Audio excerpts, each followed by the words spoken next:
I'm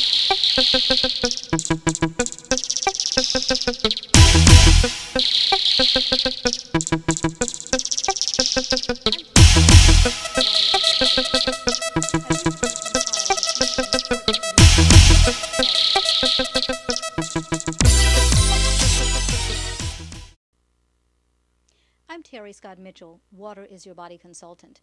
I recently compiled a few important news reports that affect all of us.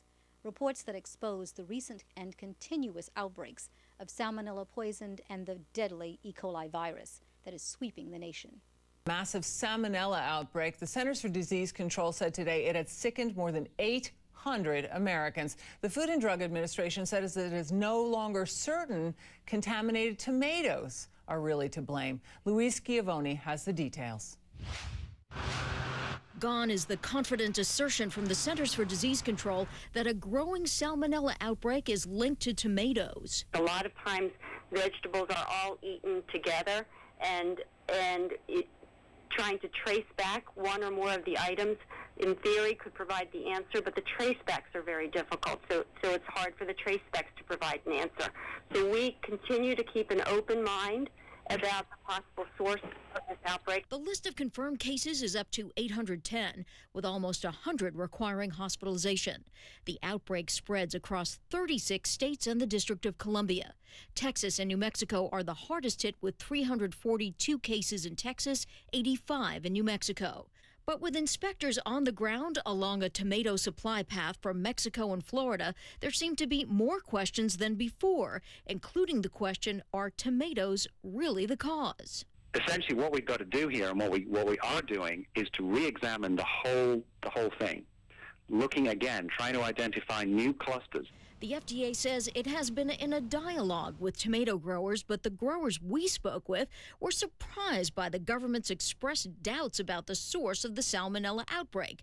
At the Georgia Fruit and Vegetable Association, Executive Director Charles Hall told CNN, quote, "The tomato industry is in crisis because of the implication that tomatoes caused this illness. If it turns out it's not tomatoes, it's a crying shame for all these guys who lost so much money. There is no way to recoup that loss." End quote.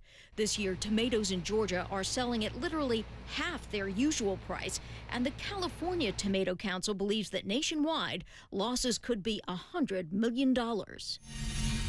Kitty, FDA inspectors, together with regulators in Mexico and Florida, have been visiting growers and distributors. The FDA has collected some 1,700 tomato samples and not yet found a single case of infection. And officials say it's entirely possible they will not be able to find a smoking gun.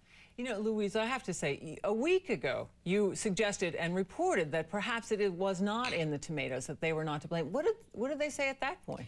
At the time, we asked the FDA and the CDC if it were possible that the source was not tomatoes and what were numbers 2, 3, and 4 on their potential culprits list. They said, oh no, our epidemiological examination of this, our surveys show that it's undoubtedly, it's no doubt, we believe that it is tomatoes. And today, when asked about the tomato salmonella outbreak, the CDC spokeswoman said, this is a produce outbreak. So it's very interesting how they've retreated. Still no answers, still no recall. What are the business implications here? It's just such a bad hit for the tomato industry.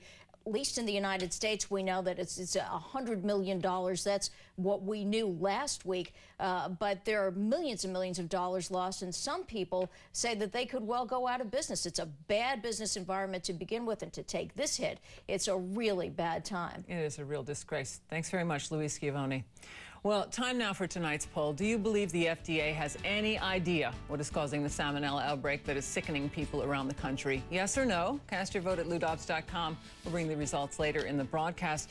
The Centers for Disease Control says contaminated beef is to blame for an E. coli outbreak in Michigan and Ohio. And so far, there are 33 confirmed E. coli cases. 17 of them are in Ohio, 16 cases reported in Michigan.